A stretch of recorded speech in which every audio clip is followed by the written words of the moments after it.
Hello there, and welcome to this, the 215th edition of DF Direct Weekly, our weekly show where we discuss the latest gaming and technology news. Lots to get through this week. As usual, joining me first of all, Tom Morgan. Hello. Hello, always a pleasure. A lot on the docket today, so looking forward to getting into that. Absolutely. And, of course, Oliver Mackenzie. Yes, there's the customary Switch 2, some stuff from AMD. Should be a fun episode. Yep. As we run up to the launch of Switch 2, obviously there's going to be a lot going on, but I think we should just crack on. First news story of the week then. What can we say? There's something like 37 minutes of Switch 2 footage of Cyberpunk 2077 that CD Projekt Red nonchalantly, quote-unquote, dropped on its PR portal. Obviously, this gives us much more source material to work with in seeing just what this seemingly miracle port actually is. And Tom, you've spent a couple of days looking at this because, well, there's a lot to get through, isn't there? And there's a lot of questions that we kind of want answers to, and at the same time, obviously, the sort of big question is, how does it sort of sit within the hierarchy of existing versions of the game? I mean, bearing in mind it runs, albeit not very well, on a base Xbox One, and yet here we are with a brand new Ultimate Edition, no less, running on Switch. So take it away. Where are we going to start here? Well, yeah, we had a really generous sort of dollop of footage just thrown at us. It just came out of nowhere, right? And 37 minutes, nothing to scoff at. And it's worth saying that we don't know if it's absolute final build. You'd assume it would be, given it's so close to release. There was no mention in the build up to releasing those assets, whether it was based on final build or not. So that's worth making a caveat there. Also worth saying, half of the footage was 30 FPS encodes and the other half was 60 FPS encodes, which meant, luckily for us, these were really like high quality, high bitrate .mov files. So for the 60 FPS stuff, there was a lot of usable content for frame rate analysis, which put a big smile on my face, and it all tracked beautifully, which we'll get to in a second. And for the rest of it, it was just more or less, well, let's use that for comparison footage. Obviously being, an open world game, dynamic time of day, weather changes, NPC placement, all the rest makes it kind of a tricky one to match up even in the best of times. So I did my best, and there are a few shots in there which I thought, all right, well, that's an easy win.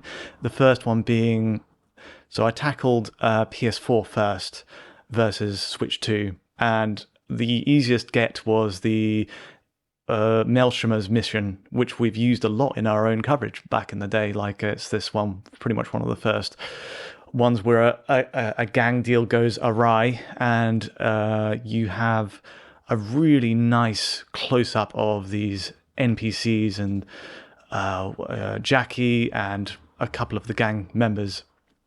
And what it reveals with PS4 right away is that we're getting similar texture quality, asset quality is on par, is pretty much there. What we are seeing as well is that image quality is massively improved. Like in the stitching on the clothing on his one of the gang members' augmented arms, you'll see what we've got on the Switch 2 version with a 720p to 1080p range is what I've got in this footage, compared to what we had on PS4, which was 720p to 900p. Using CDPR's own in-house TAA. There's no contest. Like Switch 2 is in another league in terms of sharpening up those details, clarifying noise, reducing noise across like temporal shimmer, which has always been a big problem with this game on the standard TAA method, and even FSR2, which we'll get to in a second. So against PS4, it's looking great. What I'd say is that the Series S comparison is more illuminating in that we reviewed the Series S version when this game first released and kind of summarized it as what the last gen version should have been. Obviously, right. Series S, Series S released with a 30 FPS, only mode, and it came out with a 60 later. And It's worth saying that it did update with an FSR2 upscaler later in like late 2022. And so what we're left with is a 1296p to 1440p range on Series S's quality mode with FSR2 today. And that is where things get really impressive. When you compare it to Switch 2, I found there are two scenarios. I think, Oliver, you've picked up on this as well. A difference between static shots and also movement, what happens in movement. With Switch 2, we've got all the same texture quality, everything, all the assets seem to be a match. And the advantage really does boil down to, the difference really does boil down to image quality there again. You've got much cleaner resolve on fine fences in the background of that Maelstrom's den. You've also got a shot where we're turning into the sort of market district. And on the Series S version, there's always been this problem with reflections kind of having all this speckling artifacts, lots of noise. It's very difficult to ignore sometimes. And obviously all the artifacts that come along with objects entering and disappearing in front of edges. Suddenly you'll see the raw edge. Switch 2 with DLSS, even though it's running at a lower native pixel count overall, it gets away with a much sharper picture for sure, and also removes a lot of that noise as well in the process. So really impressive, just purely on the image quality front. There's a lot of stuff we could dig into. I'm sure if we had the ability to capture it at the exact same time of day, match the dynamics of the NPC placement, but this is definitely clear right now that there's similar to what we saw with Street Fighter 6 when we compared Series S to Switch 2, the footage that we had. There is a big benefit to moving to DLSS there. Fantastic. Yeah, I mean, that is a really interesting comparison point. You've got basically the last gen version, which is using the TAA, but operates in a similar resolution window. And the Switch 2 version, perhaps not surprisingly, just looks a whole lot better in terms of image quality, as you would expect. Series S, though, you've got this interesting combination of higher resolution, but a less effective anti-aliaser / upscaler. So in static scenes, the Switch 2 just seems to look a lot better, which I think is fantastic. Really is sort of testament to the quote unquote power of DLSS, which is what everyone kind of wanted from that on the Switch 2. But in motion, obviously, I think DLSS has got to work a lot harder, particularly when you're dealing with, like traversal and whatnot, where things are moving very, very quickly. And I guess at that point, the fact that you're dealing with fewer pixels is it makes DLSS having to work a lot harder. And interesting. What do you make of that then, Tom? The kind of in-motion DLSS effect? The emotion side, I think, this is something that Oliver, actually, you picked up on with a scene with Johnny Silverhand and a basketball sequence in the background. And there are two NPCs, right, playing basketball, and you notice some artifacting behind that? Yeah, there's like one scene that CD Projekt Red dubs basketball B-roll. And you see these basketball players in the background, and they're really going nuts playing some futuristic basketball thing there. And there's like tons of artifacting around them, tons of like disocclusion. That movement that they're doing, it's very complex movement, right? They're kind of twisting, they're turning, they're moving quickly, and it's just causing a lot of problems for DLSS in that shot. Actually, just in general, like with DLSS, I think some potential weaknesses here are like you said, when you're driving through the city at speed, when you're doing like these big action shots, DLSS with this amount of pixels is not necessarily doing such a great job there. And you have these kinds of holes that DLSS is like struggling to fill. Lots of aliasing and breakup around fine geometry like fences and lampposts and things like that. I actually did some tests with the PC version at 1080p output with DLSS and its convolutional neural network model there. And honestly, I think there's a lot of commonality there in terms of the kinds of artifacts and its strengths and weaknesses for maybe DLSS in its quality mode, which is 720p on that version. Of course, there are some differences in terms of like, I think the PC version probably has full res post-processing at medium settings, which is the preset I used. On Switch, the post-processing is likely a lot lower resolution. Also, the transformer model looked reasonably similar to that result as well. So I'm not saying this positively that it's based on one version of DLSS or another, but I saw pretty similar results in those tests. But yeah, going back to like the PlayStation 4, I think that the image quality looks a lot better in these still scenes. It looks sharper, it's resolving more detail, and it's more stable. In particular on like the neon signs and things like that on the fences, it's like a really satisfying image. Looks a lot better, looks very clean in these still shots, has very good image quality. There are some compromises though that I did notice, like how the volumetrics take a little bit of a period to cohere in this shot when Jackie is moving around. And there's also some interesting issues with Jackie's hair. Not the ponytail part, but like this part towards the back of his head. It looks a little bit transparent with DLSS in some shots. I think it's a DLSS issue that we see in some other titles as well, where that kind of hair card stuff is not faring so well necessarily.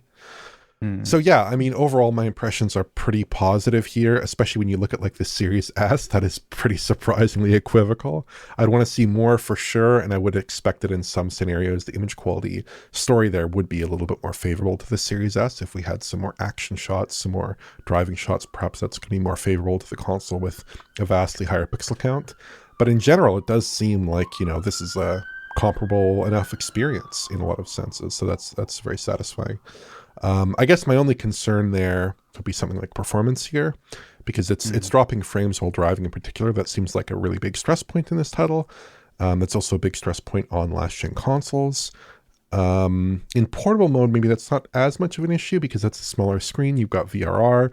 Maybe that's cleaning it up a little bit and giving a bit of a nicer presentation. But Nintendo, over the past, I think, week or 10 days or so, has just confirmed there's going to be no VRR support in docked mode, at least at launch. So we know for sure that VRR is not going to be able to clean up some of those issues in the way that perhaps we would have hoped or expected, or even was promised to us at one point. That's not going to happen here, unfortunately. So yeah, I think overall the story here is actually surprisingly positive. There are maybe some issues here and there, but I think like by and large from this footage dump that we have, this massive footage dump, it does look like a very competitive and good looking Cyberpunk experience. Yeah, I was just looking at the performance footage that you've put together there, Tom. Again, just to stress, we don't know if the game's final or not. What I will say, though, is that if they've made a cartridge version of the game, which they say they have on the 64-gigabyte cartridge, whatever the quote-unquote gold master version of that would probably be similar to what you're seeing here, because there's going to be a production timeline on that. But that may well be improved with a day one patch. We just don't know at this point. But yeah, I mean, performance does seem to be a bit of and it was similar actually at the press event that we attended, seems to be like a game of two halves where it does look as though the CPU side of things is challenging, because there's footage here where you're on foot and you're walking through a really densely packed area with a lot of NPCs, and it actually holds up really well, which I thought is really, really cool. It's when you're traveling at speed in the city, in a car or whatever, that seems to actually be causing performance drops, which is similar to what you see actually on the console versions when they're running in their 60 FPS performance modes. Basically, the faster you go through those densely packed areas, the more the CPU has a problem keeping up. One thing which is interesting from my perspective, obviously we've got 4 modes in this game, and I think we're only seeing one of them in this footage, which is the docked quality mode targeting 1080p output via DLSS with a 30 FPS cap. Now, there's going to be a performance mode, which is 40 FPS. Handheld, there's the quality mode, which is again 30 FPS, and then the performance mode, 40 FPS, is targeting 720p. I'm wondering how much of these performance drops we see in this docked footage are down to that lower bounds of 720p, and whether there might be sort of more room for maneuver if there was like an aggressive DRS option, or whether it is all CPU and this is kind of like what we have to deal with no matter what. I guess we'll find out in due course. I'm liking what I'm seeing, I think, based on everything I'm seeing so far. I mean, ultimately, if you think about the handheld version in particular, with a 10-watt power budget, we saw that at the London event. again, there were issues with CPU heavy areas, but the fact that you've got a 10-watt Cyberpunk is like kind of borderline miraculous. Really. Yeah, I think of a couple of last notes with the Series S comparison. You'll notice that they've dropped one or two things. Well, they've dropped lens flares. I'm not sure that really factors in much with performance, but it's worth noting that is kind of a difference in the shots. And also, I don't know, it's hard to gauge this, but NPC count, maybe that's been tweaked on Switch 2 to account for that CPU power differential. It's possible, but again, it's hard to get an exact measure of it, in these shots where everything's so variable. So it's something I'd really love to look at when we get the game in full. Yeah, ultimately, there's a lot of stuff here that you can't replicate because of time of day and dynamic elements, stuff like that. And we'll have a much better handle on it, obviously, once we go hands-on with the final version of the game, which isn't going to be too far away now. I'm really, really looking forward to this, simply because, well, what could you say? I mean, Cyberpunk, said it before, it's one of the benchmark games, right? And CD Projekt Red are doing the port itself, which I think is which is great. They haven't handed it off to anybody to do, which I think is pretty cool. That said, I'm just thinking back to the Stadia version, which was handed off, and that still turned out to be pretty good. But yeah, any final thoughts there, Oliver? Just personally speaking, I've played a lot of Cyberpunk for work over the years. As you might imagine, it's a big title. It comes up a lot in comparisons. But I've never really played Cyberpunk much personally myself in my own recreational time. And this to me seems like maybe a good chance to jump in. I mean, it looks pretty appealing, honestly. And I do like the idea of playing it as a portable experience.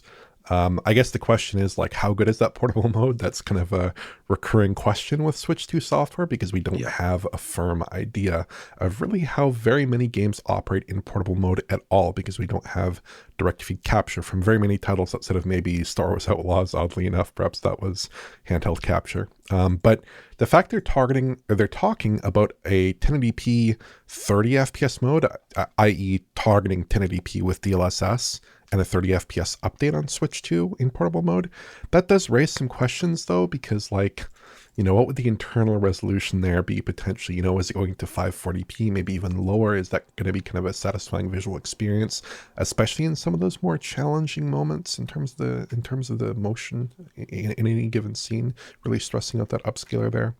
I don't know. Those are just some questions that I still have, but I could totally see this being like a really, really satisfying portable Cyberpunk experience. Maybe indeed in CDPR's own language, the best way to play Cyberpunk on the go. Yeah, right. Okay. I think the Rogue Ally might have something to say about that. Be. It could be.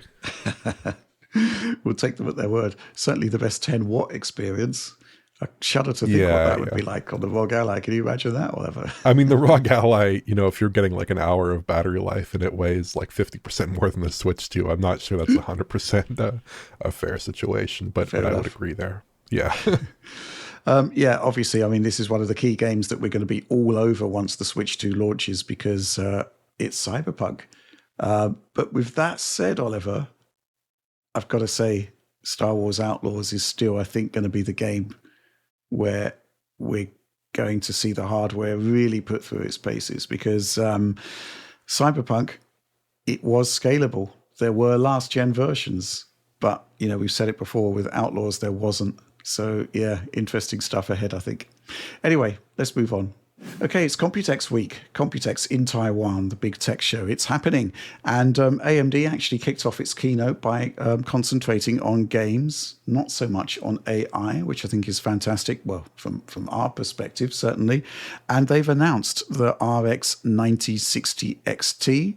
It's going to be available with an MSRP of $299 for the 8GB version and $350 for the 16 gigabyte version. So a similar setup really to the RTX 5060 Ti, the difference being that rather than having a 260 class products, one of which has two different memory configurations, AMD is basically keeping things a lot simpler with one model two memory configurations. This comes in the wake of the release this week of the RTX 5060, which my review should be up by now, but obviously a lot of controversy with that one, bearing in mind that Nvidia essentially decided that reviewers wouldn't be able to review it at launch. I had to wait for the press driver. Actually, there wasn't a press driver. I had to wait for the public driver to release on the day that the card actually released.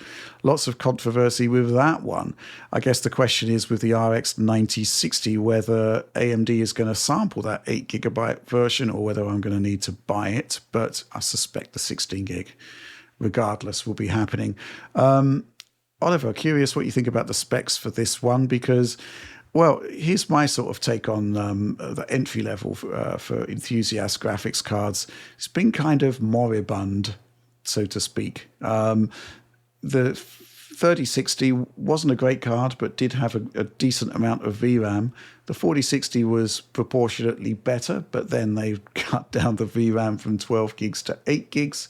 5060, I'd say it's really good relatively in terms of compute for your $300, but 8 gigabytes means that there's going to be a lot of AAA experiences that are going to struggle on it. I think AMD have actually come up with an interesting solution here, which is, basically one 60 class product, two memory configurations, and the 16 gigabyte version isn't exorbitantly expensive. What's your take on it? Yeah, I basically would echo your opinions there. I think the 5060, it's an interesting card from a compute perspective. I certainly don't think it's a slow card, but the VRAM allotment is a big issue for me. That's a big issue. And the PCIe X8 interface, 5.0 X8 interface is also not ideal, especially for older PCIe 3.0 based systems that might be looking to upgrade. That's not very good. And in general, with the VRAM, I really feel like you don't want to ever be in a situation where you're below the current generation console spec substantially. That's leading to all kinds of problems. Potentially, it led to problems last console generation. We're seeing it lead to problems this console generation. And that has all kinds of problems like, you're playing this dance with every game now, like Alex says, where you're trying to figure out a combination of settings, texture settings, resolution, DLSS, ray tracing, whatever, to try to get the game to fit within an 8 gigabyte frame buffer without causing issues for you.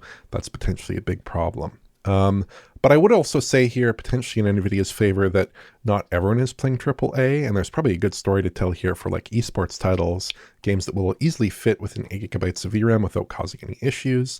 Titles like Rocket League, titles like Counter-Strike 2, you're probably going to get really good frame rates on those titles with a card as powerful as an RTX 5060 for a reasonable price. So that's one thing to consider. Not everyone on PC is playing AAA, even though, I focus on AAA and certainly we focus on AAA. There's lots of esports titles out there. On the 9060 XT side of things, only one card, no regular 9060 like you mentioned.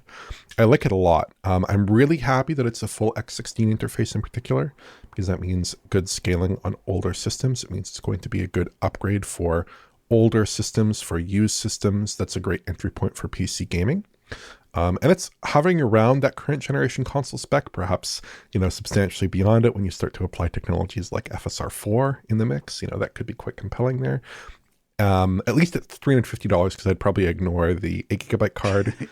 And of course, that's assuming that it comes in at MSRP. Now, I did a little bit of research before this direct, just at GPU prices in Canada to see if they'd settled down a bit. And I found on Newegg and Amazon that they're hovering pretty close to MSRP, maybe 10%, 20% above MSRP in some cases. The one exception to that, which doesn't apply to this conversation, is the RTX 5090, which is like $4,200 in Canada. At the moment, which is about $3,000 US. So that's gone up way in price, but everything else is priced reasonably, including the RTX 5070, including the 5060 Ti, including other cards like this that are kind of in that ballpark of performance here, where people might be, comparing and considering between different cards. But, with 16 gigabytes of VRAM and this level of performance and FSR 4 in the mix, I think it's a really compelling combination of technologies and performance here for mainstream users. And then some of the disadvantages relative to NVIDIA, like the fact that you don't have a ray reconstruction alternative there on day one with this card, I think that matters a lot less because you're dealing with a lower level of performance here. You're probably not engaging path tracing on this card anyways. That's probably not realistic in most titles. So, it should be a good experience for most gamers. in this segment, playing most titles in this segment, really without huge compromises to the visuals. Yeah, Tom, what do you look for from a 60 class card? I mean, I'm looking at for the specs for the Radeon 9060. I was thinking that this thing, for $50 difference, I'm really honed in on the split between the 8 gig and the 16 gig, and who the 8 gig is for. Like at this point, and why they'd, if you're in the market for a new graphics card, and you really want to future-proof you've gone $300 in, you'd surely plump up the extra 50 to go the extra mile to future-proof it. Yeah. I mean, the memory limitations on that would put you closer to last gen, like console ports, that sort of thing. It would be struggling to tackle anything truly like cutting edge and like going forward in the next few years. Even factoring in like technologies like FSR, you'd still be looking at texture assets and things that fill up the memory so quickly that you'd be seeing potentially spikes and things that you don't really want to see, frame time spikes. Yeah, that's the issue, right? You just don't know. Here's the thing, right? Very few games will actually tell you when you've overcommitted on VRAM. So you get this sort of stuttering issue, which isn't great. Here's the thing, right? Here's the argument for 8 gigabytes. And we've actually got a quote here from Frank Azur from AMD, who says, majority of gamers are still playing at 1080p and have no use for more than 8 gigs of memory. Most played games, WW, I don't know what it means there, mostly esports games. We wouldn't build it if there wasn't a market for it. If 8 gigabyte isn't right for you, then there's 16 gigabytes. Same GPU, no compromise, just memory options. I can kind of see where he's coming from there. And I actually made that argument to Nvidia on our press briefing for the 60 class cards. I said to them, well, why are you dividing the 5060 Ti between 8 and 16 gigs? Is it because there's a lot of forever games out there that simply don't use it? Are you essentially saying that, that card is for those guys and AAA is for the 16 gig? And Nvidia actually took issue with me on that and saying, well, you can play AAA games on the 8 gig card. And I guess you can, depending on the game, depending on the features. Well, I've just spent the week with the 5060, and peak is actually quite good. I actually had like Alan Wake match settings, Alan Wake 2, that is, match settings PS5 versus 5060.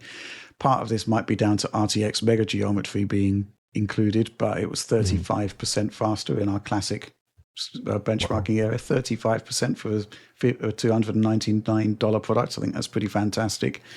And Black Myth Wukong, that initial intro section, PS5 performance mode, it was 20% faster on the 5060, and that was with using DLSS to get a 4K-like image, which you weren't on the PS5.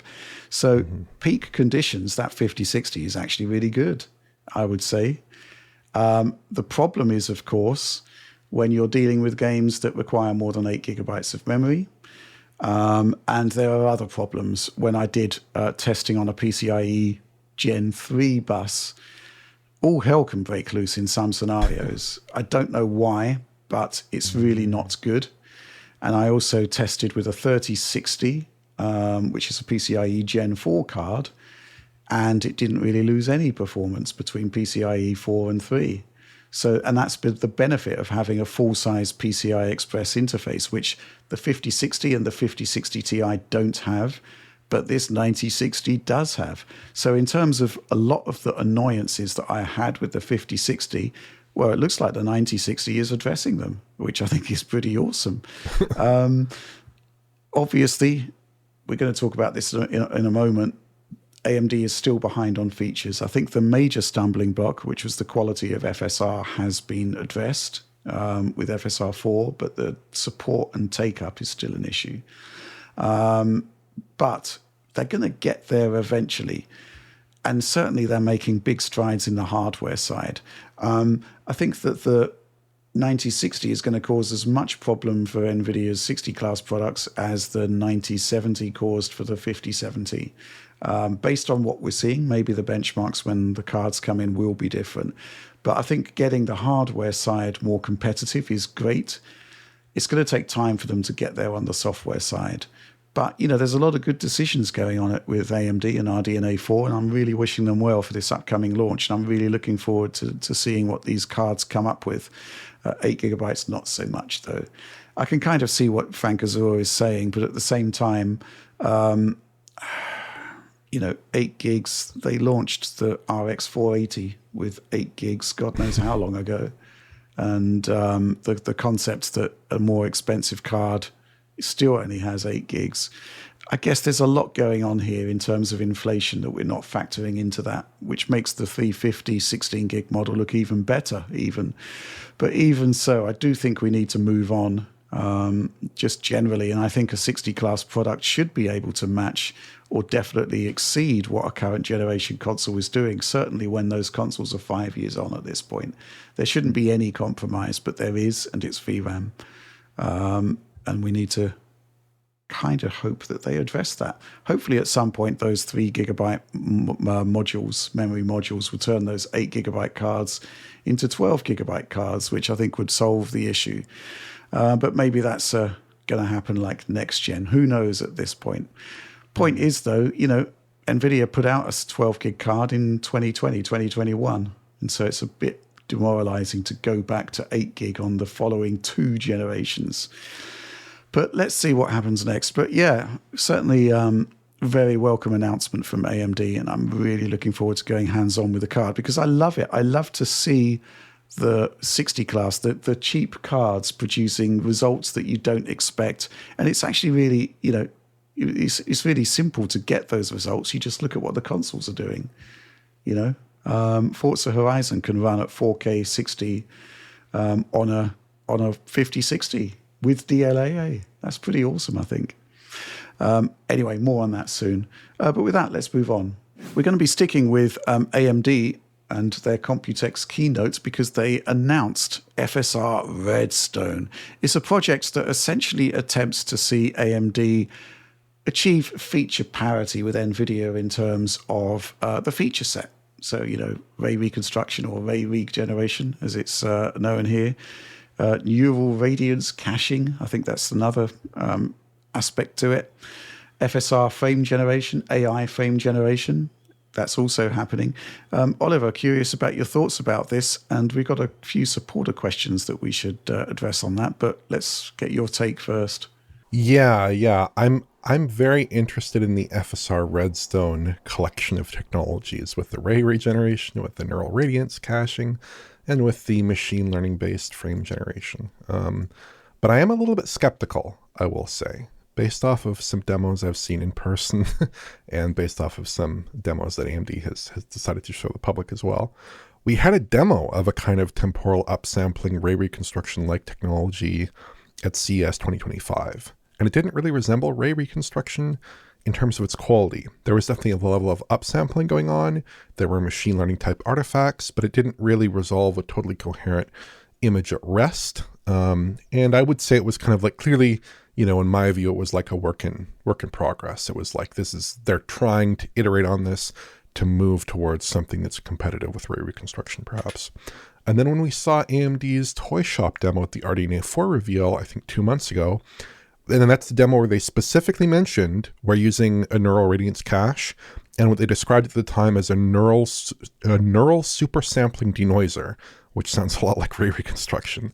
The net effect of those technologies together, even in a brief demo sequence without a lot of camera movement and with somewhat static scenes, that had some of the most intense instability with ray tracing I've seen, like this side of like Steam Deck. Basically, it was really, there was a lot of specular breakup in the interior scenes with lots of metal and glass, and then there was very messy GI in the outdoor scenes, especially with foliage. And then they had a Redstone demo that was just shown in the past few days, I suppose, at Computex, and that also did not look very impressive to me. It's like the scene of some cars kind of barreling past through a city, through some tunnels, lots of specular and whatnot. And there's some aliasing there in the specular, which again is not 100% like you'd expect from ray reconstruction necessarily. There were some reflections on glossy materials and some on semi-gloss materials, but it was sort of hard to get a consistent view to evaluate exactly how good that ray tracing resolve was.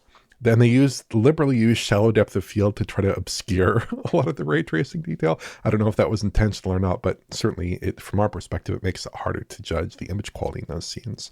And the performance level was also poor. Again, I wouldn't be too keen to judge pre-release software, but it did have a poor level of performance, even though the stream was only 30 FPS.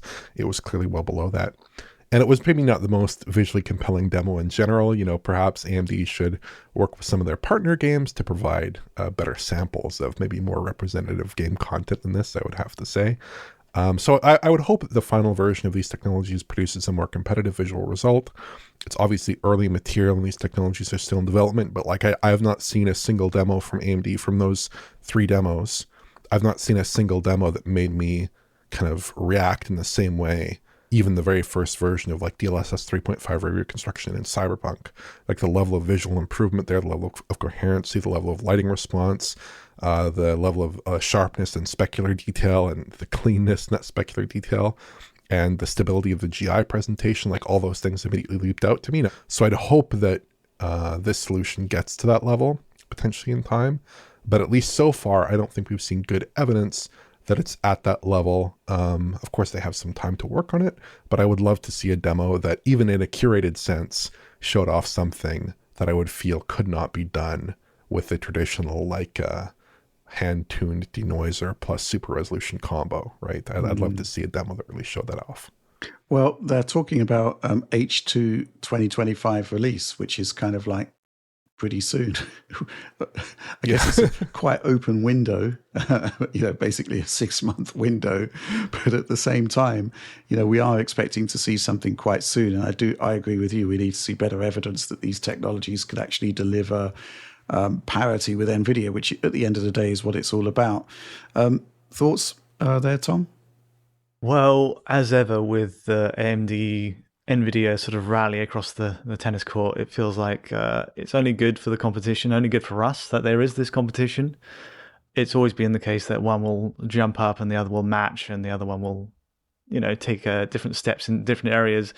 In terms of AI upscaling tech, it does feel like it's Nvidia's advantage and has been for a little while now. And this does seem like, it's funny looking at the terminology for all the technologies AMD's announced with Redstone, where it's just a paraphrase almost of the branding of what Nvidia has, machine learning regeneration. But I think it's good news. There was the slide that AMD had on this wasn't too lengthy. It didn't go into a lot of depth in the recent presentation, but it's encouraging, and they must be pretty confident if it's a second half 2025 release. The only last point I think we've got a question on this, is about the knock-on effects for PS5 Pro and PSSR. Yeah, let's get on to that. Actually, we've got this question from Dajarko in brackets. Dan, happy half fortnight, lads. I noticed this week that AMD have shown more FSR features as part of their FSR Redstone announcement, seemingly coming in the second half of this year, which, if any of these features seem possible for PS5 Pro, and could the Redstone roadmap go some way to explaining the extended lead time before we see the next major version of PSSR? So to recap, Mark Cerny has basically confirmed that a next generation version of PSSR will be coming. And it's going to be using, it's basically going to be a refactored version of FSR4 for their particular spin on machine learning hardware. In theory, I think all of these things could work on PSSR and PlayStation 5 Pro. The question is the engineering effort to move it across to what is quite different hardware. The other thing that Mark Cerny was talking about in that statement, which came out around FSR4 time, is that the long-term goal is seemingly to unify hardware and software as part of Amethyst, which kind of suggests to me that the sort of route going forward is to adopt AMD machine learning solutions, which may not have been available when PlayStation 5 Pro was being developed. In theory, it could all happen, but if it's going to take a year to get FSR4 to work on the PlayStation 5 Pro, then you've got to wonder whether they're just going to bank these other features for PlayStation 6. Not sure what you think about that, Oliver. I think you're completely on the money there. I would suspect it's probably going to go through that kind of process there that you described. I think that like some of this technology could probably be adapted for PS5 Pro, potentially, but of course this technology is designed for RDNA 4, and one big difference between RDNA 4 and PS5 Pro is the RDNA 4 has a lot more on-die cache. Has infinity cache, has lots of L2, has a lot of cache there, obviously terminating in that infinity cache. Then, of course, the machine learning acceleration in RDNA 4 is completely different. Of course, the PlayStation 5 Pro has its own modified kind of custom machine learning architecture, which uses the WGPs in a kind of takeover mode to process models like PSSR. And I would ultimately suspect, like, if Sony is moving more towards this AMD RDNA machine learning acceleration, different kinds of design goals there, I'd expect that maybe they would be moving towards refactoring these technologies or considering these technologies for PS6, and maybe leaving PS5 Pro stuck with like a modified version of FSR 4 that actually runs on the hardware in a reasonable format without like suffering major performance losses. In terms of technologies here that might be appropriate for PS5 Pro, though, I would think that maybe machine learning based frame generation could be something they'd be interested in, just because that's something that Mark Cerny brought up multiple times to me as like his first example of another kind of technology they'd be interested in pursuing as part of their exploration of technologies on PlayStation 5 Pro. And maybe there's some stuff that goes down the path of a hypothetical, next generation PlayStation console that is more in alignment with AMD's priorities there, or at least that they're willing to put the engineering time towards adapting AMD's technologies through Project Amethyst towards that console. Mm-hmm. Yeah, a final point here from supporter Spodlude, who's asking a question which actually aligns with some of my concerns. Hey, Team DF, regular commenter on and owner of a 9070 XT here. I see you're looking at 9060 series this week. AMD desperately needs to iron out a few issues. Number one, FSR 4 has to be whitelisted in the driver. Frustrating if a game supports FSR 3.1, but AMD hasn't given it the thumbs up yet. Number two, Game Pass games are still terrible at being seen by Adrenaline, so even if the game supports it, you can count on the Game Pass version not supporting it.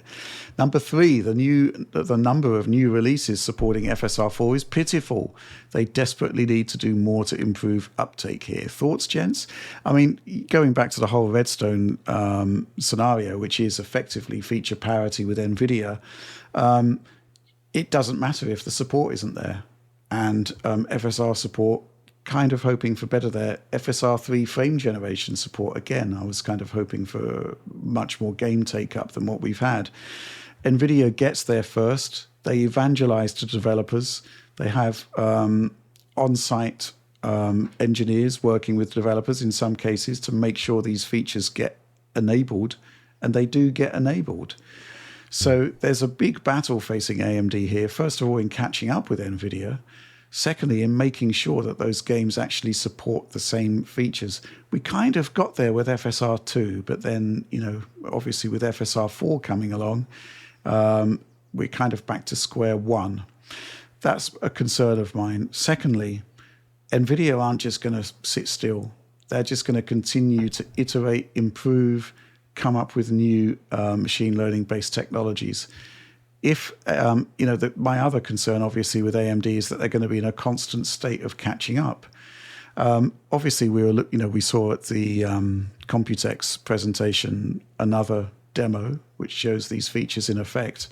But meanwhile, we've got a range of AAA games coming out which have NVIDIA support for those features, those exact features. Which side would you rather be on? I mean, that's the challenge facing AMD, and yeah, I think they've done an excellent job, certainly with RDNA 4 from the hardware perspective.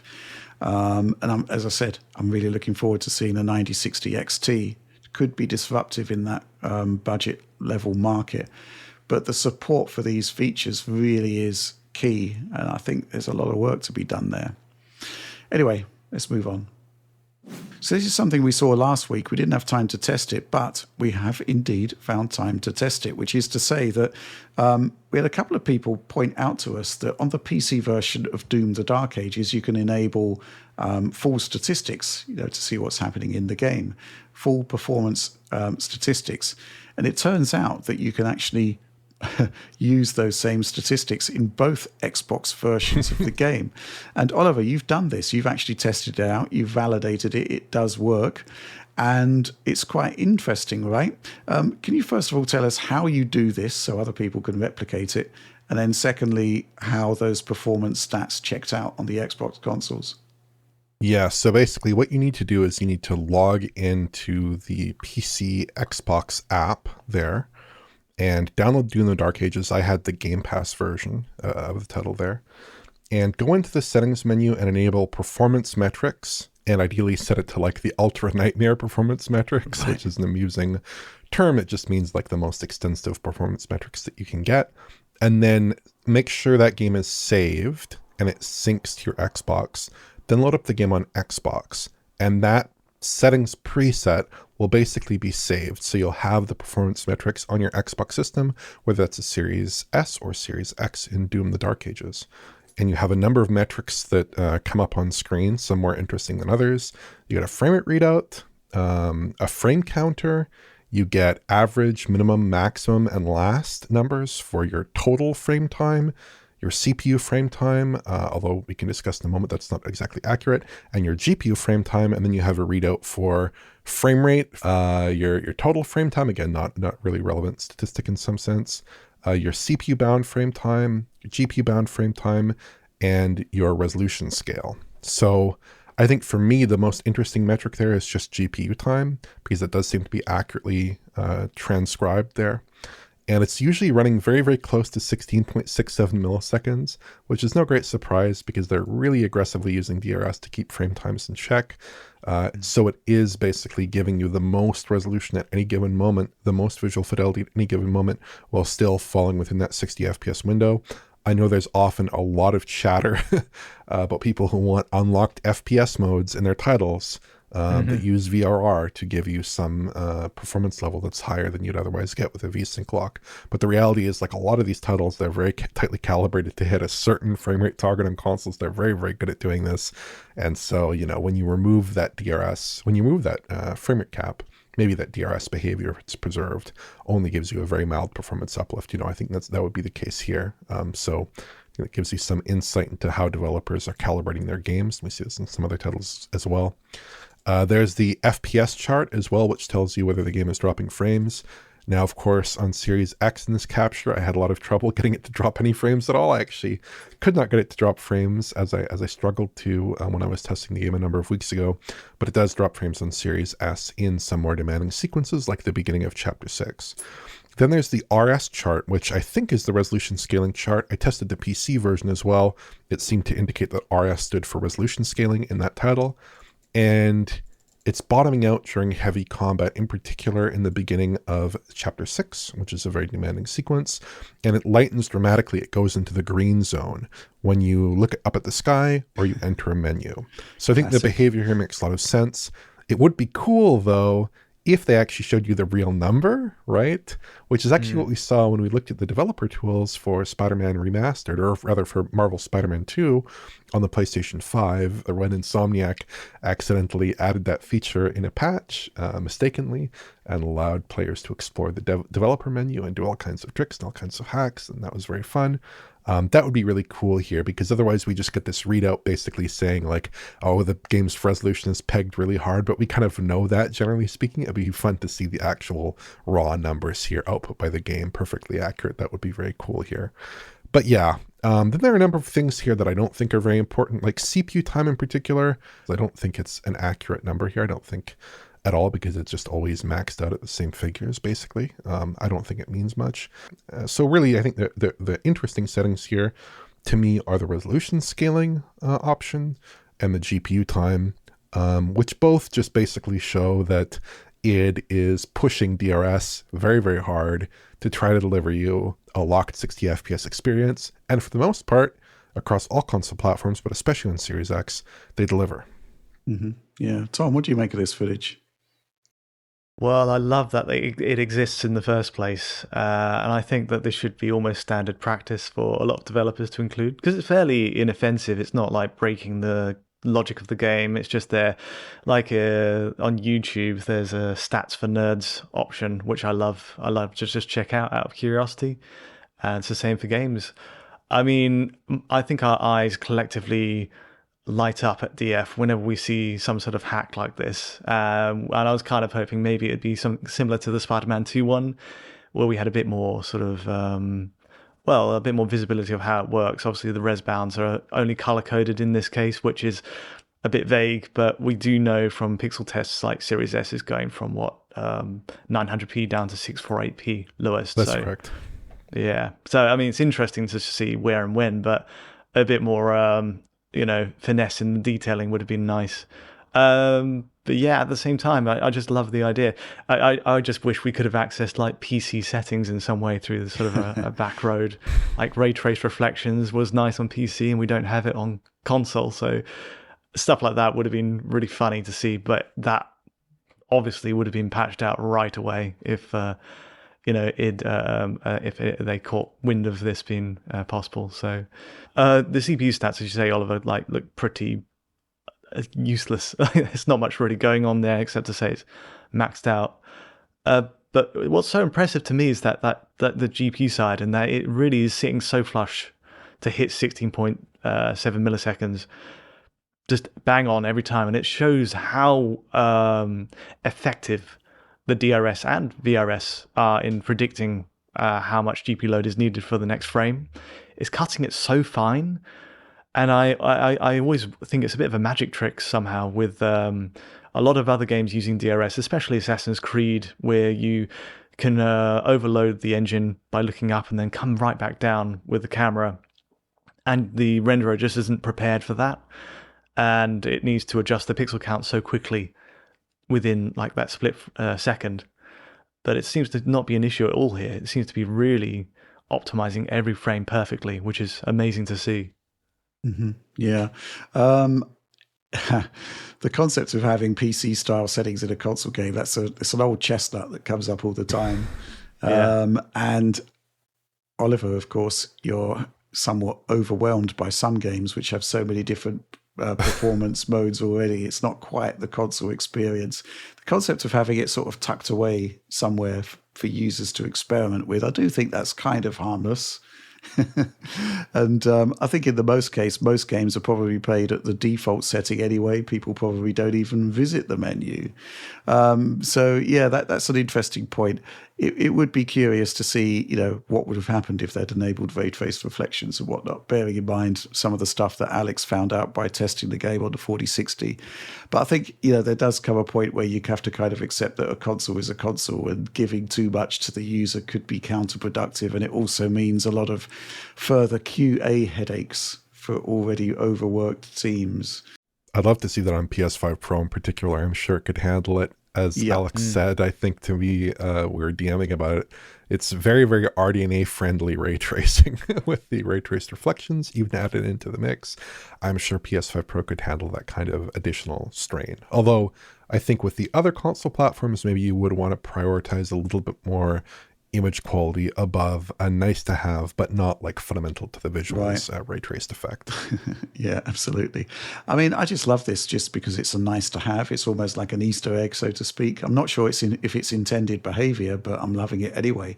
And I don't think it's been patched out yet. So, enjoy. But yes, the CPU thing is clearly inaccurate. It's sort of suggesting that the CPU is always maxed out.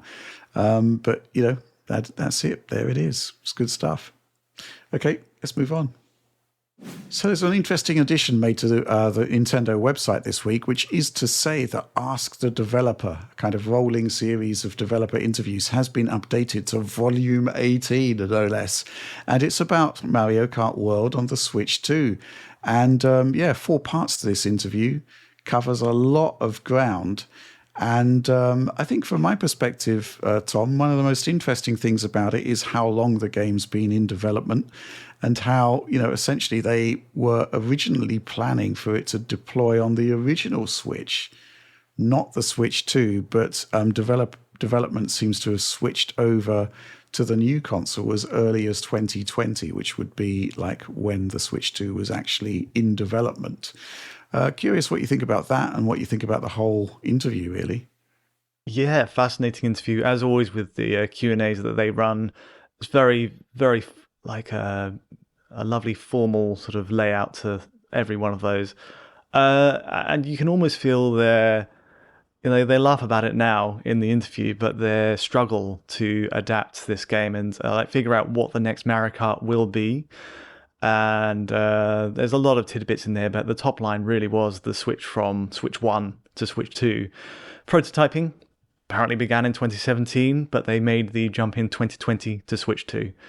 And the key reason, it turns out, is what we always assumed is one of the main factors was boosting the racer count from 12 to 24. And apparently they had headaches trying to figure out how they were going to possibly do it on Switch. They're quoted in several points at one point in the article saying, we tried everything from, lowering the resolution, dropping to 30 FPS on the original Switch to make it work, dropping visual settings.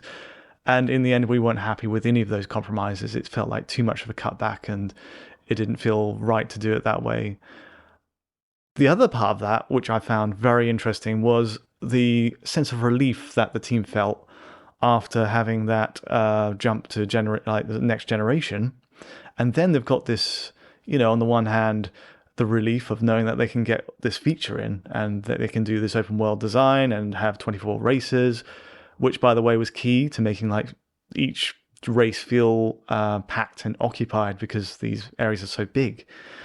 But the other half of the sort of that jump is that they now had to live up to the expectation of a generational leap in other ways. But it sounds like, for all intents and purposes, the art team there were very happy with the fact that they could implement all these ideas. They could basically add more trees, from what I gathered, as one of the things. Just more trees, which is great. So yeah, very, very interesting insight, and I think quite transparent as well. Apparently they refreshed the tools as well as another thing. Programming system built from scratch was one of the lines in there. But yeah, really fascinating. So yeah, really fascinating. Look good, to be fair. Oliver, what was your take from the interview? I guess, from my perspective, when we first saw Mario Kart World in that reveal, the initial reveal, it was very sort of, what can you say? They were keeping their cards close to their chest to the point where we thought it could have been a cross-gen game. But, the more we learnt about it, the more we discovered, hey, there is actually quite a lot going on here. I'm just sort of staggered that they are even sort of thinking about stuff like a full open world with weather systems, stuff like that for the Switch 1. Yeah. But it does sound as though Switch 2 was a bit of a liberating moment for them. I guess the other thing, thinking about it, is that Mario Kart, the Switch never actually received a bespoke Mario Kart game. It didn't. Mario Kart 8 was, of course, a Wii U title. So, True. In a sense, there's two generational leaps here. But anyway, your thoughts on the interview? Well, I think there was actually one Mario Kart title for Switch. Home Circuit, was it? It was the mixed reality Mario Kart. Okay. In 2020 with the little kart thing. Yes, sorry. That technically... I'm being pedantic, obviously. No, but I mean, this whole interview to me made a lot of sense because the game's clearly been in development for a long time, given the scope and polishment they've achieved. And so it would be pretty clear and make a lot of sense that Switch 1 was targeted from the outset, even if some kind of cross-gen integration was probably inevitable. But if you look at what they've achieved here, achieving good visuals on Switch 1 with 24 players in open world race events at 60 FPS. Again, they kind of mentioned that they had to push on some of these elements, perhaps to even consider it on Switch 1. Push on resolution, push on frame rate maybe. These were the kinds of compromises that were suggested or implied to be suggested as things they would have to pursue. And I think basically what you see is on Switch 2, they're making none of those compromises. So could a version of this game have existed on Switch 1? That's what they were planning to do. I presume it could have existed on Switch 1, but it wouldn't have existed in a format that would have been like a clean upgrade over Mario Kart 8, I feel. And I think you see a lot of benefits in the rendering side even as a result of that change. Like you get excellent water rendering with good looking reflections, geometric waves, better materials, more complex shaders, long draw distances, quite dense open world environments, greater use of real-time shadowing, and of course twice the racers on track, which is quite an accomplishment. On the surface, like you said from that initial showing, it doesn't seem that ambitious, but I think if you do some side-by-sides here like I did in my preview about a month ago, you can see that it's clearly a step beyond Mario Kart 8, and it's a visual experience that the Switch 1 probably could never deliver at an acceptable performance level or image quality level for players who do enjoy the Mario Kart titles and are coming from Mario Kart 8 in particular. So I don't think it would have been very successful technically on the Switch 1 if it were to ship on the Switch 1.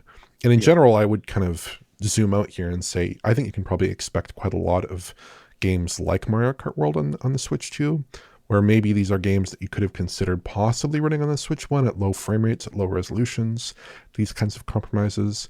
But maybe on Switch 2, you're getting them delivered at 60 FPS, at higher resolutions, at 1440p, at 1080p output, these kinds of things. And I think that's a very sensible approach to development on the console. And if Nintendo was to go down that route for a lot of their first-party titles, I certainly would not object to that approach, because I think it probably helps a lot with development. And you probably end up with a lot of titles that look very, very good, run very, very well, play very well, and are satisfying experiences for players, instead of like a lot of titles that are kind of in that 30 FPS muck, but with more expansive rendering features that perhaps players are not always looking for in these Nintendo titles. Mm-hmm. Yeah, I just think the concept that maybe when they started development on Switch 1, it just opened up so many new horizons when they had so much extra performance when they moved to Switch 2. So, if they were desperately trying to optimize for Switch 1, all of those optimizations and thought processes would automatically go on to the new game on Switch 2. And, there's been many sort of scenarios in the past where, if you target a specific hardware level, a modest hardware level, but then you have access to more resources, then you can actually benefit quite tremendously. The classic example I think we always use is Ukulele and the Impossible Layer, which was designed to run at 60 FPS on a Switch 1, which resulted in tremendous scaling on much more capable hardware. But obviously the concept that they moved across to Switch 2 so early, like 2020, I think that's a bit of a revelation as well, especially when we've got some insight now that we know that the final chip was like taped out in 2021. So I'm really excited by this because we've actually got a game coming where it's been in development for this specific level of hardware for many, many years at this point, basically 5 years. I think that's really exciting in terms of a developer that's obviously super talented to begin with, but has had access to that particular level of performance, to those features for so long. I think, Oliver, you were looking to take point on the Mario Kart World review, right? That's correct, yeah. If scheduling pans out, of course. We're very busy. Yeah, well, yeah, especially in June. But yeah, obviously we're going to be doing a big showcase review on that. I'm really looking forward to seeing it. And do check out that interview on the Nintendo website. It's really, really cool. Okay, let's move on. A final news story of the week, and it is news, but without much detail. Ninja Theory and Microsoft have announced that Hellblade 2, Senua's Saga, is officially coming to PlayStation 5 and PlayStation 5 Pro this summer, and there are going to be PlayStation 5 Pro enhancements. And there are going to be actual enhancements to the game itself, which are carried through to all of the available consoles. So I guess that'll all sort of be backported, so to speak, to the existing versions of the game. Oliver, I'd ask you for a bit more of your thoughts about all of this, except this is kind of like a really bizarre announcement. They've announced that this is happening. They've announced that there's going to be new things. They've said that there's going to be immersive haptic feedback for the DualSense controller. But beyond that, it's kind of like, yes, we've got all of these new cool things happening, but we're not going to tell you anything about it. You'll have to wait. Which is kind of bizarre, isn't it? I guess one thing they're promising here is that these new features, these supposed alleged new features, are coming to all platforms. Right. At the same time with the existing versions getting those new features as a free patch. So exactly what those new features are that would apply to all versions of the game, you kind of think that maybe, at least on the console side, that maybe additional modes would be an interesting feature, like 40 FPS modes, like 60 FPS modes, if they're achievable, maybe an unlocked mode, things like this. But honestly, for Hellblade 2 in particular, I'm not really drawn to that necessarily. I thought it felt great at 30 FPS. I don't think it necessarily benefits from a faster refresh that much. The timing windows are pretty generous. It's not like Expedition 33 where I felt like I needed every margin of frame time to complete encounters in the game. And honestly, there's a certain, I know this is a meme, but there's a certain interplay between the frame rate and motion blur that feels a little bit more like cinematically correct at 30 FPS than 60 FPS, to me at least, with this kind of presentation for a game that's trying to emulate the look of a film to such a great degree, from like the shallow depth of field and the soft focus optics and the CA and the motion blur and the ultra wide cinematic framing, the black bars in the top and bottom of the screen. I think it's just a game that's trying to achieve a cinematic look, and maybe 30 FPS is indeed, controversially perhaps, that is a part of that look, perhaps. But one interesting option here that would be maybe a little bit more intriguing than just offering some new modes, and would apply to the PC as well, is adding support for hardware lumen. At least on PC and PS5 Pro, I could certainly see that. One of the very few critiques of Hellblade 2's graphics that you could make is that it does not really scale too far above the consoles on PC, and that should be able to improve the lighting quality somewhat if it was put in place and QA'd and all that good stuff for PS5 Pro, perhaps, and PC. And one other thing they could do is maybe integrate more of the Nvidia UE5 tech and earn the full ray tracing moniker, perhaps. Right. You know, as much as I love the ray tracing heavy hitters on PC, like Cyberpunk, like Indiana Jones, like Star Wars Outlaws, I don't think any of those titles come particularly close to Hellblade in terms of character fidelity and animation, or even just like the density of the environments. Hellblade is in a level of its own, in my opinion. It's a very constrained game, but it does look incredible. In terms of raw fidelity per second, coining a new metric, I don't think there's anything else quite like it. And if you could push that out further, even with technologies that aren't like fundamentally transformative, like perhaps the VSMs look pretty good relative to like RTX Ti or something, right? Perhaps there are some elements to, I mean, Hellblade 2's solutions for lighting already look great. Improving them further would be fantastic. But even if the upgrades there were not transformative and were a little bit more on the iterative side of things, it would be cool to have them, just to have like this perfectly polished piece of like marble that is Hellblade 2's visual presentation, to have that be an even glossier sheen. That would be fantastic, I think. Yeah, so Tom, an enhanced version of Hellblade 2 is coming. They won't tell us what the enhancements are until some intermediate point in the future, but what would you like to see? I guess that's a lot of ground that Oliver's just covered there. Yeah, for sure. I think I'd echo some of the points there, that it really sets the game always set a benchmark, a high watermark for character modeling and performance capture, and the environmental detail as well. Delivery of a filmic look and style, that 30 FPS update. I rarely say this, but it does actually work for this game. Not that a 60 FPS mode would be kind of, I'd say no to it. And I think that would be an easy option, an easy kind of get, I suppose, especially if they're specifically talking about the PS5 Pro, if that's feasible there, or if it's going to be rolled out to the base model and therefore Series X as well. The big question for me is how they could possibly sort of retrofit or improve the PC version. If it's the funniest sort of way they could do that is just to say, well, we've got haptic feedback now with DualSense on the PC now, and that's that. But yeah, they're coming in with that trailer and not even saying what are the actual features being added, and giving a very tentative summer release date as well. Kind of just leaves so much hanging in the air. So it's very strange. But it is nice. It already is the summer, practically. Yeah, so now, like at some point in the next couple of months. But I will say it's nice to see this game coming to PlayStation platforms as well. PS4 got the original game. It's nice to see the developer Ninja Theory come over, to produce their games on Sony's platform again. They've got a rich history, as they said in that trailer, or announcement trailer, with Heavenly Sword on PS3. So yeah, there's a good relationship there that I think, and I think that whole Xbox versus PlayStation rivalry is diminished to the point that it's kind of just, it doesn't really factor so much at this point. But yes, it's good to see, but there's so many questions still to be answered there.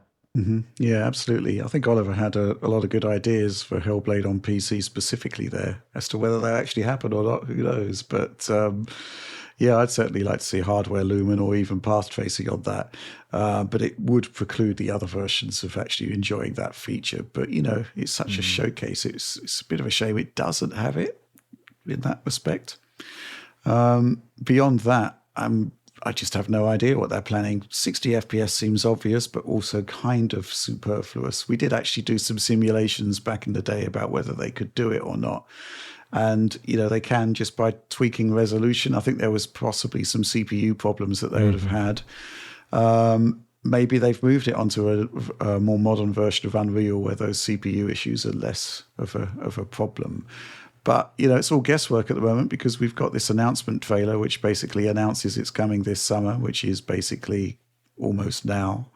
So I'm not sure why you're holding back details.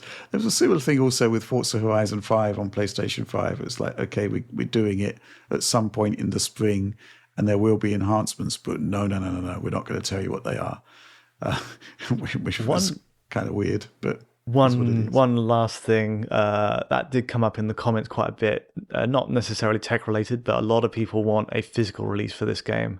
Yeah. Digital only on Xbox, and that's a real shame. So a new opportunity to put that right. That's a good point. Absolutely. Okay, that's it. That's the end of the news.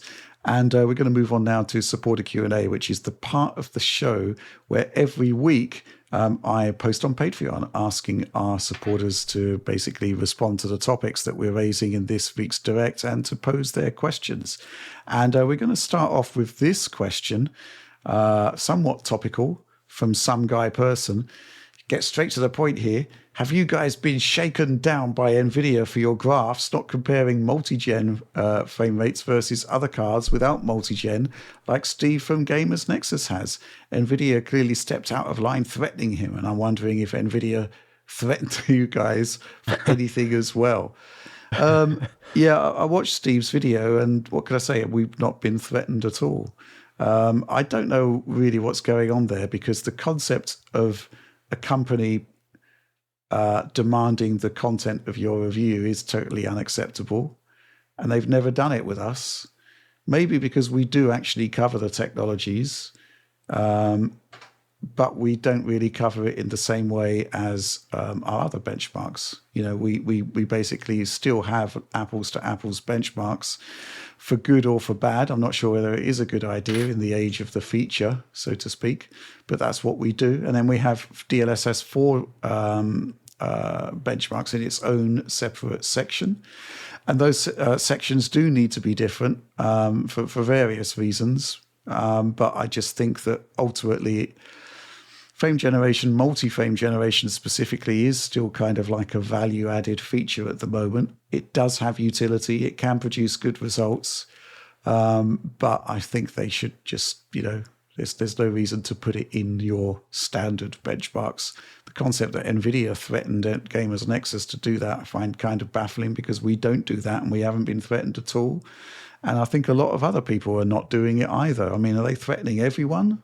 I mean, I haven't heard about anything like that. But then again, we operate in our own sort of sphere, really. Kind of weird is just my response to that.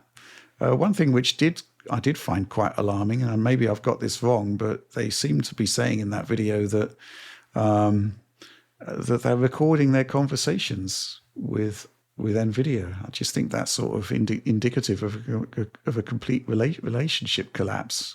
That's pretty bad stuff. What can I say? I mean, my experience has clearly been completely different. There are other things to talk about, of course. I mean, I was sort of not particularly happy about the idea that if other people are covering frame generation, maybe if it is in those single benchmark graphs, that we've been got to. I think that's really needs to be borne out with evidence if you're going to make that sort of claim. What can I say? I think different people have different relationships with companies, but at the same time, obviously, there's going to be a situation where if you're dealing with marketing people, then their job is to market the product. I think the concept that they do that is fine. The concept that they're allegedly trying to define how an outlet reviews a product is not acceptable.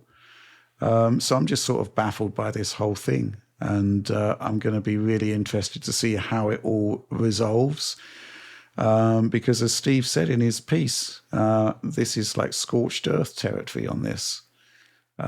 It's kind of like you make those allegations, it's really difficult to walk them back, and he's not going to. Oliver, I know you watched that video, but what do you make of it all? Well, I mean, getting away from any kind of like possible tensions there might be, I do think that technologies like MFG have a big place to play in gaming. Super resolution obviously has a big place to play. Ray reconstruction is a big place to play. And I think the idea, just as a general matter, not as an imposed matter, but as a general matter, that reviews ought to reflect that development, I think that's reasonable. But obviously, editorial direction should be coming from the editors themselves and not imposed from on high, if indeed that's what occurred here, right? But I think in general, like my own personal perspective, like with the various vendors, with AMD, with Intel, with Nvidia, they have technologies that are interesting and that I think we want to cover and we want to explore as much as possible. Because at the moment, we have this very unfortunate reality, which is the end of Moore's law. Lithographic scaling is slowing down greatly, partially in absolute performance terms, and hugely in terms of performance per dollar. So maybe your performance at the absolute higher ends is always increasing, but your performance per dollar is staying very flat. And we're actually seeing that. We have seen that throughout the past like 5 years or so. We've had relative stasis in that kind of like lower end mid-range segment of the market. We're not seeing much improvement there. So like, I kind of think these technologies are the only way that we get out of that. So I'm maybe a little bit more sympathetic to the idea that these technologies maybe need to be a little bit more front and center. Again, not presupposing any kind of undue influence or inappropriate editorial relationship between a vendor and someone who's covering those cards. Again, I don't want to get into that, but just like as a general matter, I do think that perhaps people should be prioritizing these things a little bit more than they are currently, just because I think they're very, very important technologies that will really shape the future of gaming, both in the consoles, but certainly on the PC side of things. So yeah, just some thoughts. I think obviously like what's being alleged here is not appropriate, if that's indeed what's occurred, but I do think that the technologies themselves have a great deal of merit, and that people should be perhaps putting them more front and center than, the standard bar charts, which I think can be illuminating in some sense, but also don't reflect the full value and scope of a graphics product. Yeah, I think that's been a frustration on Nvidia's part for quite a while now, which is they've got telemetry telling them that, a huge amount of users are using DLSS.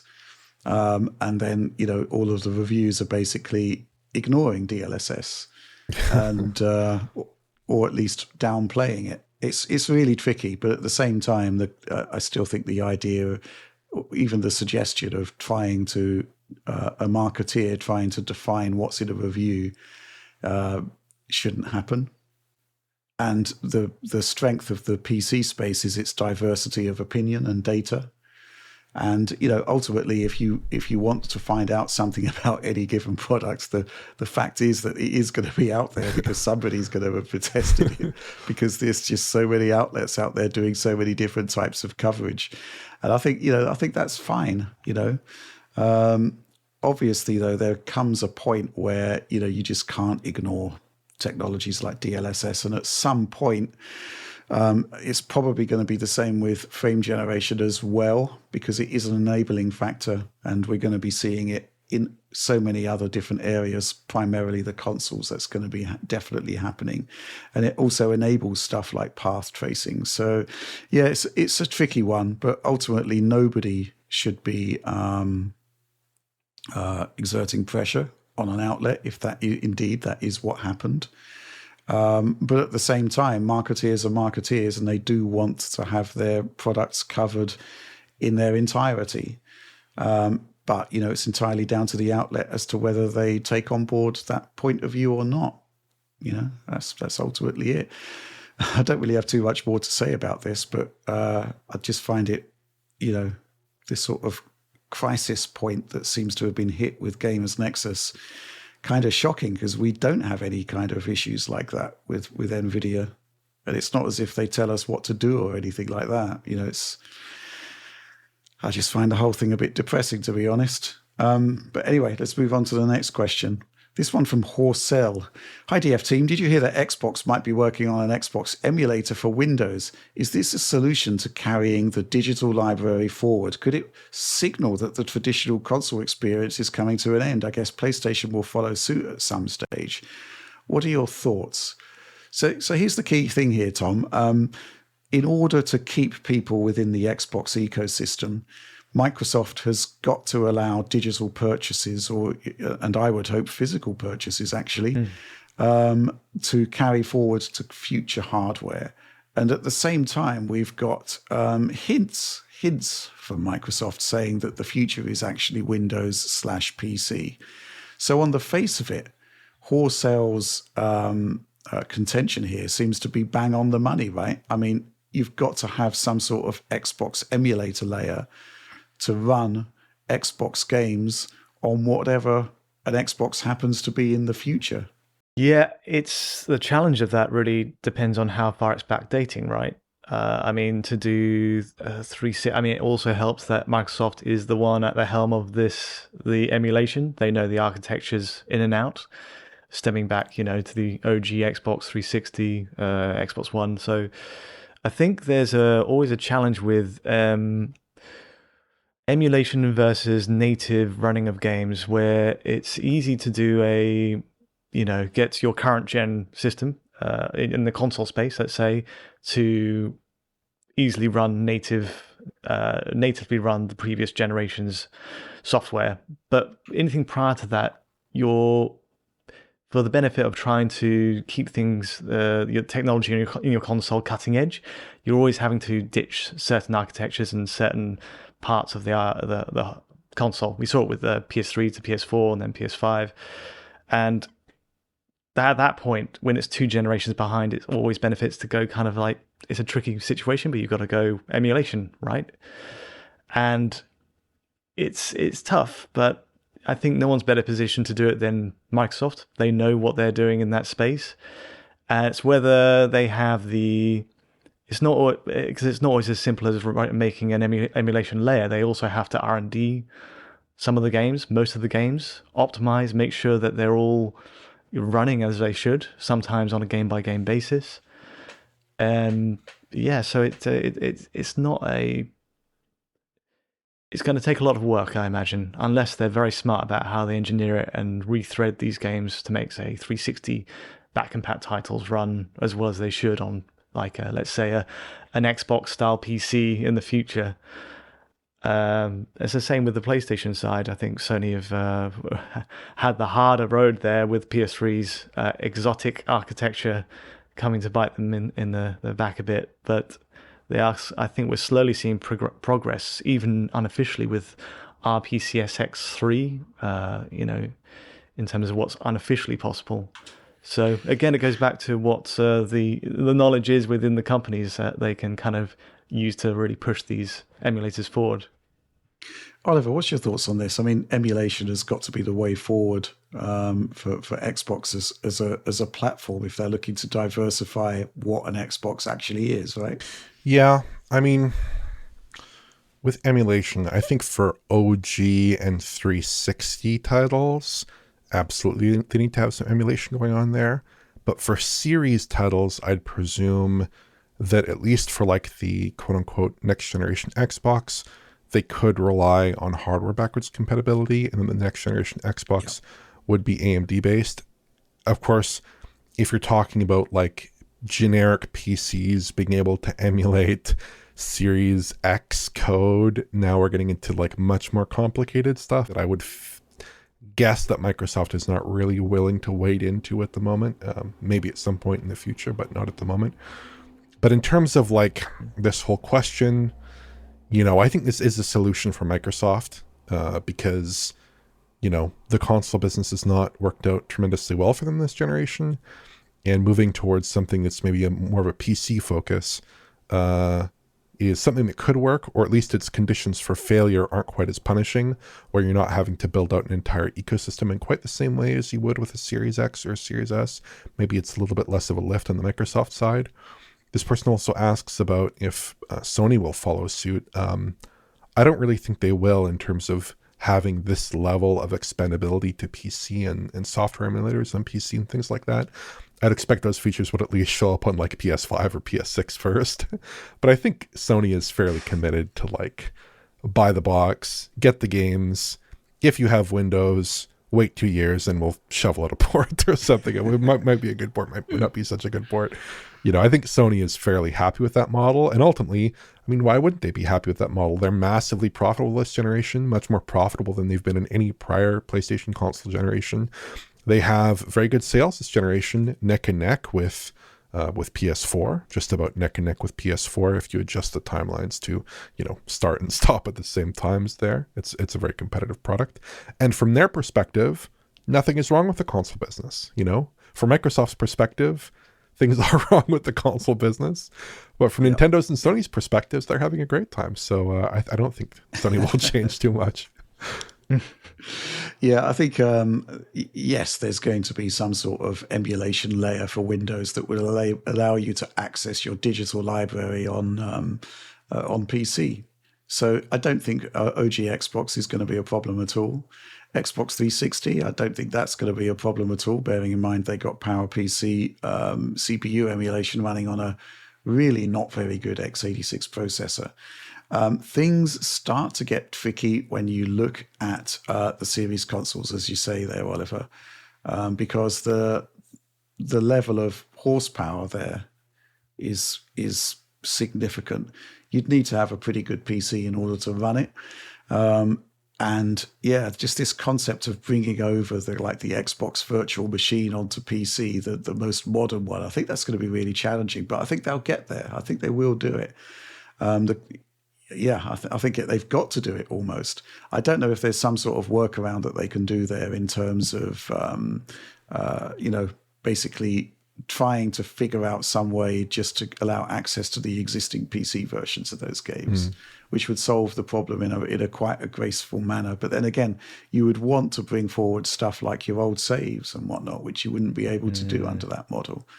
But on the console side of things, AMD has built in hardware backwards compatibility for the series consoles. And the upshot of that is that it seems that PlayStation 5 inherited it by default as well. So backwards compatibility on PlayStation 5 turned out to be much, much, much better than we thought it would be. Pretty much perfect almost, with one or two exceptions. So I think the future-proofed Xbox console running the existing digital library won't be a problem. Same thing for PlayStation 6. It's not going to be a problem. PC, tricky. Talking about PlayStation, I don't think that they will be doing some sort of PC emulation layer for PlayStation consoles because it's a lot. They deal with low-level stuff with their APIs, which would be quite tricky. The developers that are sort of tapping into peculiar bits of the hardware, I think that would be really tricky to actually bring across to an emulator. I think that, as you say, Oliver, they're quite happy with the console space. I think we really need to see what's going to be happening with the way the Xbox app on PC develops, because the end game has got to be that the digital library does carry forward, because otherwise there's going to be untold millions of active users that Microsoft could be losing rather. And I do think while Microsoft is pretty invested in 10th generation consoles, i.e. next gen consoles, I think they're laying the groundwork for withdrawing from the console market from 11th gen onwards, whereas I think Sony are going to persist. So they need this strategy in place. Thankfully, they've got a lot of years to get it right. That's what I think about that. And this next question now comes from Philip H. Hello, DF people! ! New and grateful member here. Should Nintendo complement the Switch 2 with a home-only variant? It's a logical evolution. Switch 2 Home would leverage the full-core Orange GPU configuration paired with faster 128-bit RAM for more bandwidth and a bespoke 4/5nm process that pushes sustained clocks significantly higher. Crucially, 4K DLSS capable at $349 with Pro Controller, it offers compelling value when the hybrid's price is unlikely to drop this generation. Developers benefit from a unified, scalable architecture that's simpler than Series S/X. Think of Switch 2 Home as a super docked mode, more powerful, affordable, and purpose-built. So, Tom, I put it to you that this is actually quite a nice idea that's never going to happen because it kind of undermines the whole point of the Switch itself. I can sense Philip H's excitement about this idea. It's kind of contagious as well. I'm excited about this, just hearing that sort of elevator pitch. Well, it's a long elevator ride, actually. But yeah, I think the way Nintendo has historically sort of veered with their marketing of Switch is towards the portable as the next iteration, right? With was it the Switch Lite or the only handheld model? It was that's the sort of direction they go towards, being a mobile-based chipset. I love the idea of a dedicated home version, but in terms of the marketing of this thing as well, they're only going to consider these variations of Switch 2-3 years down the line as well. And I think ideally they'd be looking to avoid making more SKUs, more platform, more specs for developers to target. I think they've got enough on their plate with, a docked and portable optimizations for docked and portable play on Switch 2. But besides that, I love the idea. Yeah, I could definitely take that. It's sort of veering more into, the PlayStation 5 territory, I guess, which is already quite a contested market. But yeah, I could see it selling. I mean, I think based on these mooted specs, I think we need to go to a 256-bit interface to get more out of the much larger GPU. Memory bandwidth really is an issue on pretty much all handheld devices, and I'm fairly sure it would be the same on Switch 2 as well. Yeah, I mean, it's kind of like a wish list of things that you'd want for like a mid-generation refresh for the Switch 2 almost.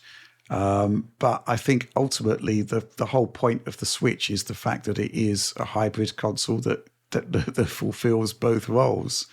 And that's kind of like its unique selling point.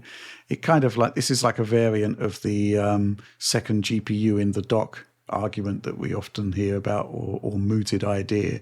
It sort of sounds cool on paper, but you start to think it through, it doesn't quite make sense. But Oliver, I mean, Nintendo has done handheld machines and home consoles in the past. This would kind of like resolve the issue of having to have two separate banks of developers. It could work, right? That's true. I mean, it's interesting, but I doubt Nintendo, especially being Nintendo, would want to split the line with a model that has greater processing power. And in particular, the specs that are being mooted here, including 4K DLSS, that's a really high standard for a new chip to meet. I think if they did do this, it would probably just be a Switch 2 T239 that's like a clock tire, maybe with a die shrink, maybe without, but probably not a brand new chip. More like the Switch 1 kind of Pro model of a shrunk down chip, maybe with some enhanced clock rates and whatnot, instead of being a totally new chip. But I think the more likely thing is they just stick with the existing line of products that they had for Switch 1, that kind of maybe a light model down the line, maybe an OLED model with improved battery life, things like this, because they didn't have that option last generation, and that would have been a plausible option for them to go down last generation, and they didn't, so presumably that same logic would hold true this generation.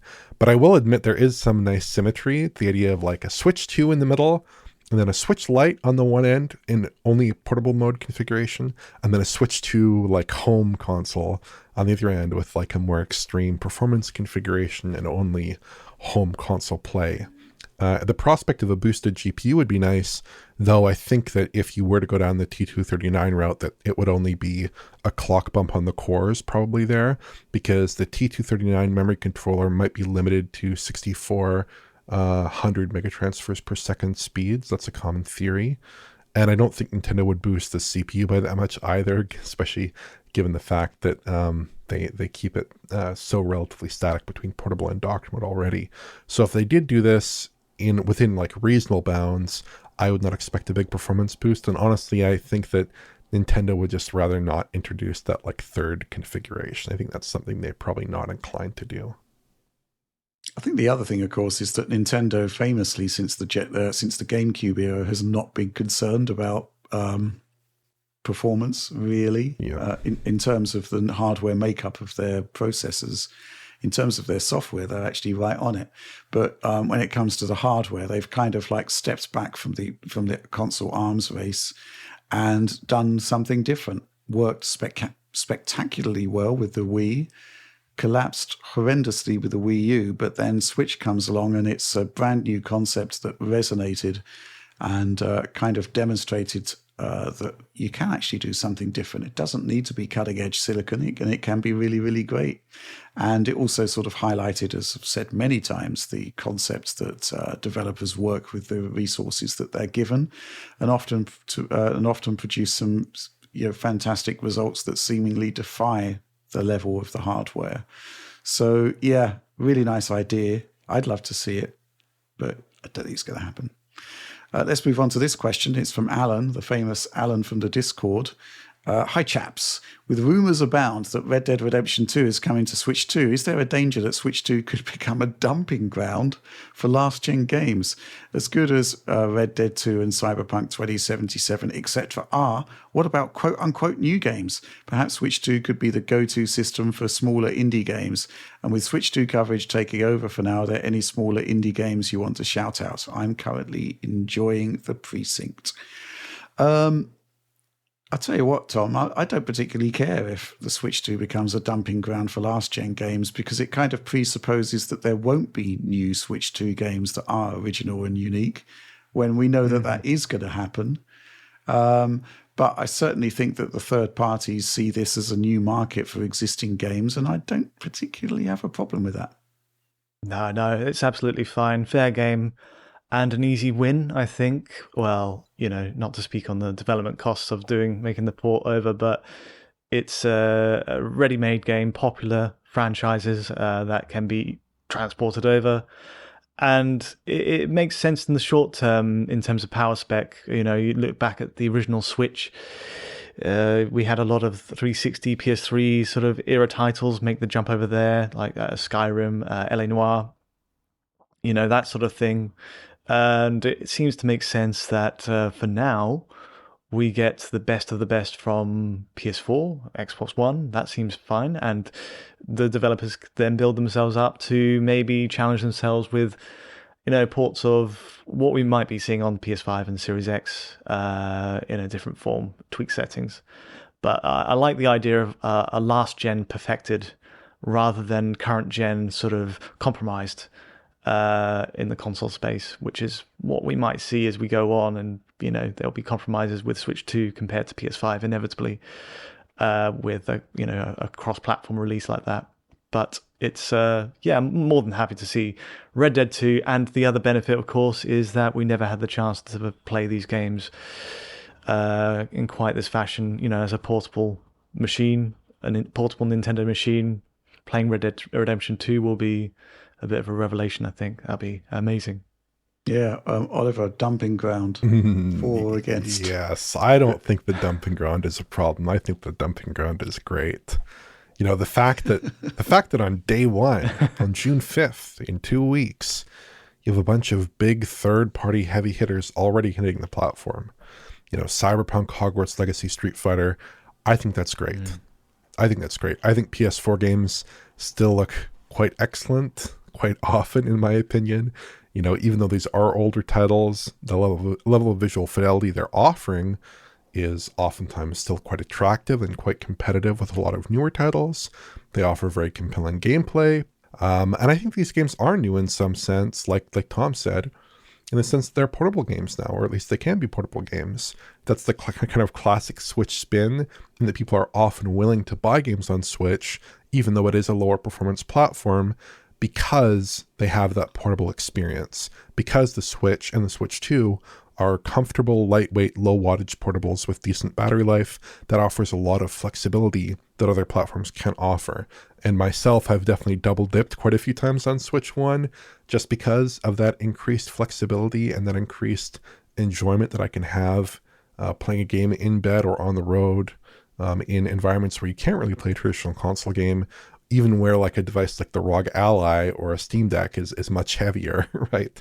And in some sense, a less appropriate portable system, and certainly not a console-oriented portable system.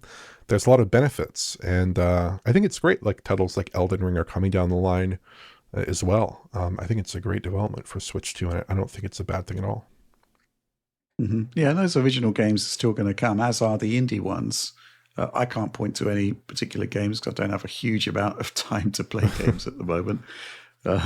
But, I think it's just going to be a continuation of what happened with Switch 1, which is to say that you will get older games brought to the system because it makes commercial sense to do so. And, users obviously love it. And you will get the new games as well. The Nintendo first-party juggernaut isn't going to stop. And, those smaller indie games will still come, as long as there's a user base that can support them. And I think that's, going to be a given at this point. Anyway, let's move on. This is the final question of the week and sort of continues the Switch 2 theme. It comes from 1040 STF. Switch 2 is just around the corner. To sum it up, what are your hopes and concerns that need to be addressed when you'll get the console in your hands? I guess that's a question about what we don't know about the system that might be worrying you a bit. But Tom, what are you sort of thinking about on this one? I think most of my concerns were in terms of the software quality that we're getting. First party side has been allayed with that event we went to, Rich. Mm-hmm. That instilled some confidence in me that I put the pre-order money down, and I'm sure I know what I'm getting from it now, and it's good. The only kind of blind spots, I guess, I have are the state of the backwards compatibility to Switch 1 titles, whether there'll be any issues at all, where they might crop up. And that's something, given the huge scale of the library there, will be quite arduous to test. But I'm sure with the, forums filtering through everything, every game will get a wind of what are issues, if any. And the other bit was the back compat with GameCube titles. We saw some oddities, I guess, with that 50 hertz running of F-Zero GX, yeah. Mm-hmm. Which I'd like to follow up on, actually. People rightly pointed out in that direct that there was, and I saw this when I was doing Capture, there's a switch between 60 and 50 hertz on the PAL version. So if they were running the PAL code, it's maybe that they selected the wrong one of those two. So easily fixed if that is the case. But if there are drops or frame pacing issues in Zelda still at launch, because I didn't really see much in the actual playing of it, whereas we did in the Nintendo Direct Treehouse showing of Zelda Wind Waker. So I think those two parts, mostly the back compat support, are the things I'd most like to test. Okay. Oliver? Yeah, in terms of concerns, I would say that portable mode is a concern, or maybe more of just a question mark.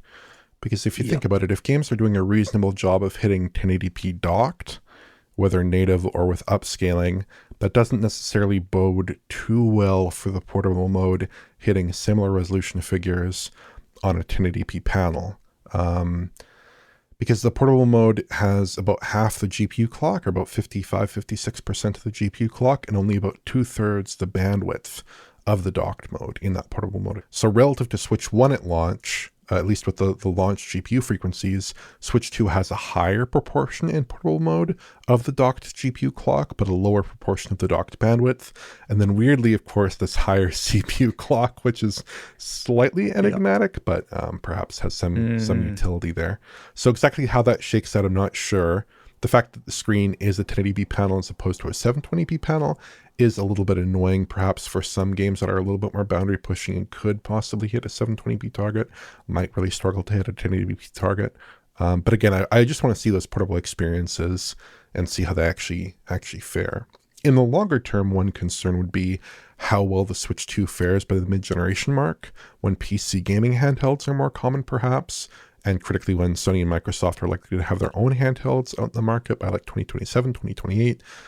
I don't think personally, even though there are a lot of handhelds out there in the market, I think that the quality and console-like character of Switch 2 really puts it in a universe of its own, and I would expect it to sell out, even on day one, far more units of Switch 2 than all the PC handhelds combined, I can imagine.